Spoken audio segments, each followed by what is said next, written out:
these days how we look at our business. One of our signature successes in the last 6.5 years was announcing a $130 million funding commitment last year to build our first ocean energy project down in the Caribbean. So I thought it might be helpful to you all and specifically to our fellow entrepreneurs to show you just how simple a presentation that nets you $130 million is. So what are we working on these days? Where do I see this on? Wow, is it on? All right, now stand over here. So World Power and Water develops renewable energy projects and technology. Pretty simple. We're working in a number of different sectors at this point. What do we mean when we say develop? If you think about what a real estate developer does, you want to build a shopping center. Somebody's got to locate the dirt to put it on, and then find architects to design it, and engineers and construction guys to build it, find an anchor tenant that can secure the funding, then find the investors that actually have the money to build the project, right? The developer sits in the middle of that and pulls all the pieces together. So we think about World Power and Water as a developer of renewable energy projects.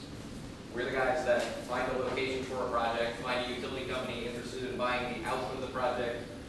We do an internal RFP process to find an engineering team to design, build, and operate the project, and then we go find the money to get the project built.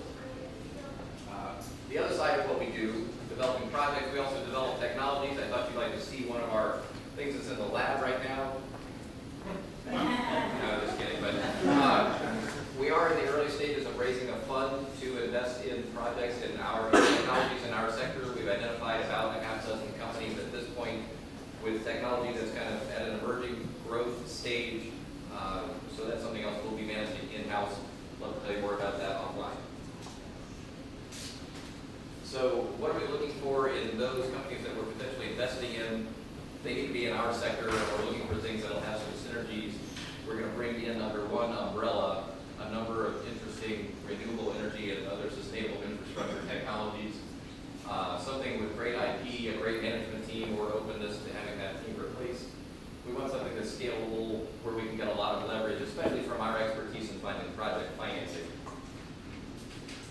So this is it. Here's the pitch that raised $130 million in those slides or less. Somebody actually asked me last night, that sounds like about $10 billion. Yeah, that's $10.8 million per slide, so watch it go. Something like 2/3 of the planet is covered in ocean. It's the world's biggest solar collector. We can harness all that energy of heat and turn it into electricity. How big is that market? 50% of the population growth in the next 20 years is close to warm ocean water. China, India, Brazil, and so forth. Each of these systems that we build is worth about $170 million. We figure there's a market of about 450 systems a year. You do the math. We've got a contract with a publicly traded company to sell the power off the first one of those systems that we built.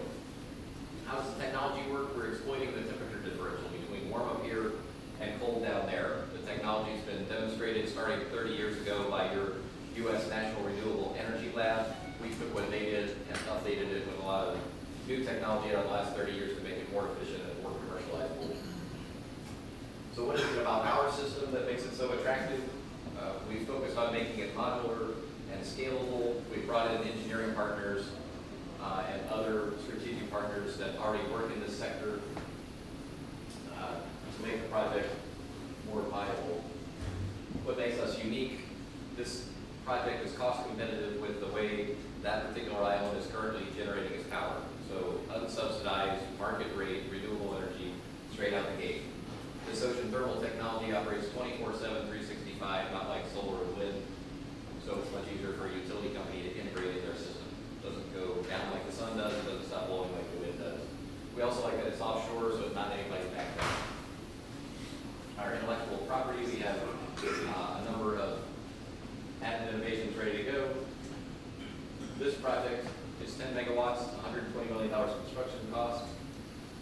We compare this to China, where there are tens of billions of dollars of potential projects. That market, again, is worth about $225 billion a year, and next year another $225 billion of projects. That's a summary of the project, and that's the numbers. And that's $130 million slides. Kid you not. I'm Frank Wells with World Power and Water. Thanks so much. Great to be with you this morning.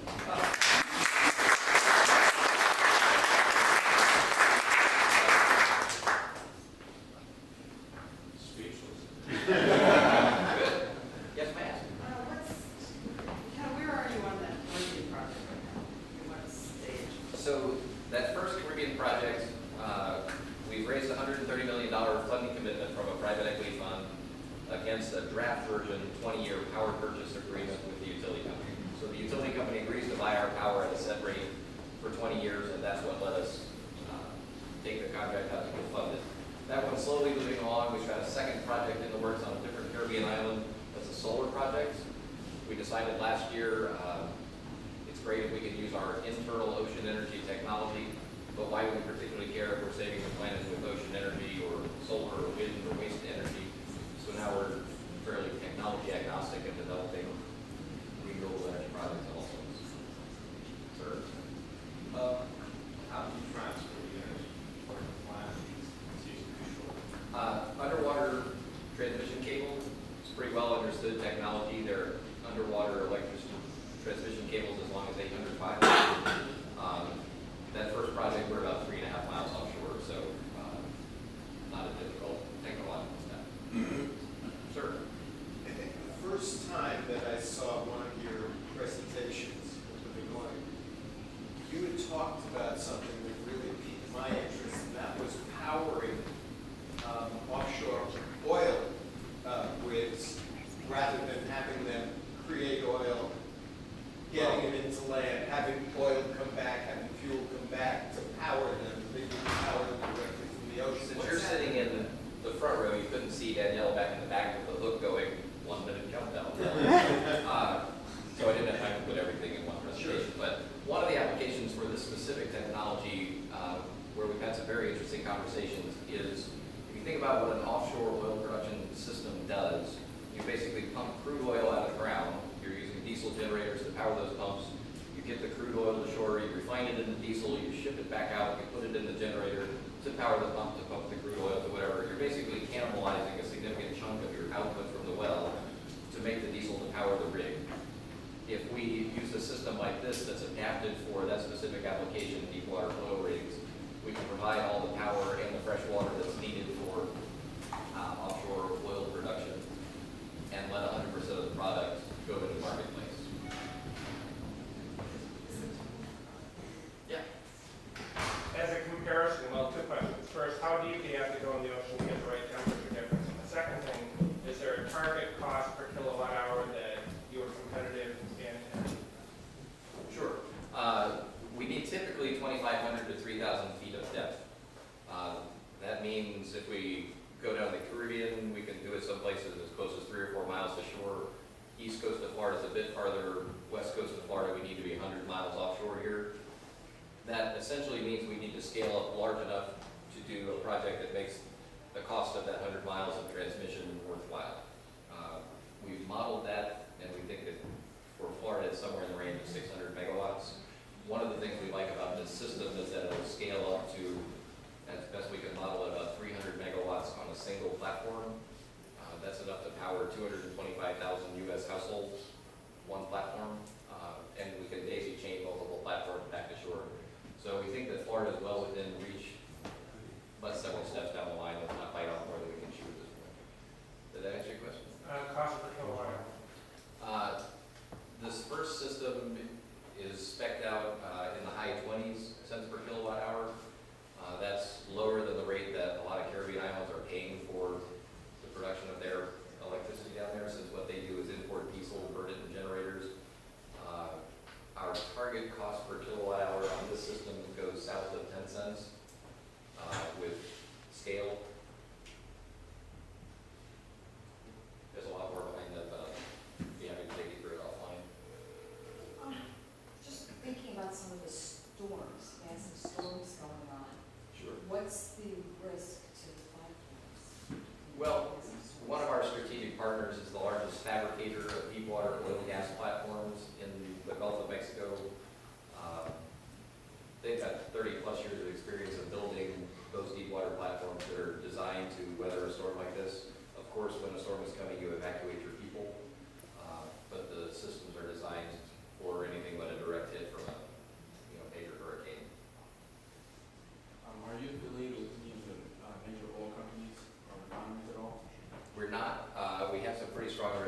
ships into the oil and gas sector via, like the deepwater platform guys and so forth. You mentioned fresh water. How is that being used and about how much do you use? On Where are you getting it? Okay, so on this system, we're using the temperature differential to generate electricity. There's enough temperature differential left in the system to create fresh water also. It's a desalination process, but not reverse osmosis. I flashed through it real quickly, but this system produces 10 megawatts of electricity, about 7,500 US households. Also produces about 3 million gallons a day of fresh water, which is around 11,000 household consumption. On your financing of the project, obviously 6.5 years seems about right for that kind of money. Are you foreseeing that not only private equity is interested in this thing, but also governments? And do you foresee a time when each one of those platforms will be self-financed or future contracts? So one of the reasons that we finance projects this way, I'll tell you a story and try to be quick about it, but an investment banker said to me, Frank, when you're going to finance something like this, nobody's going to give you $130 million of risk capital and potentially lose it all. So I got to think like a banker here. So I want to know that you've got an engineering firm that's giving you a guaranteed cost to build the thing. If it goes over, they eat the cost. I want them to give you the same thing on the operations and maintenance. And if it goes over, they're going to eat it. And then I want a utility company to guarantee me the revenues. Now I don't care about how big your company is because I'm going after the engineering guys if the costs go over, and I'm going after the utility company for the payment side of things. Ta-da, I've mitigated a lot of my risk. So that's how project financing structures are created. It took us 4.5, almost 5 years to get to the point of being ready to finance that first one, but I can tell you in the last 3 weeks, we're working on a wind project that's significantly larger than this, and we've raised over $600 million. I think we'll have the same kind of funding commitment in place within a month. So once you kind of figure out how to do it, and the contacts get aware that we're out there doing this, not that hard to find. Have you incorporated any of the new technology as far as magnetic, high-efficiency electric motors or alternators on this project to Not on drop this the one. loss of the production? On this system, no. We designed this system to be kind of a test bed so that it's in production, but that we can modularly switch things out and try things like that. So we've gone with fairly simple technology to get it to this point, but would love to be able to refine it and increase. Sir, I didn't even interrupt you. increase the output. We've had discussions about it before, and it's like there are only certain places in the world where the location of one of these works because of the thermal cycle, and that needs to coincide with somebody that needs electricity at that point in time. Does electricity have to be the end product in this? And the whole hydrogen thing and that kind of stuff, does that change that dynamic of your model in some way that I don't have to locate? Sure. So a couple comments. Where it'll work. I'm going to create an map of this.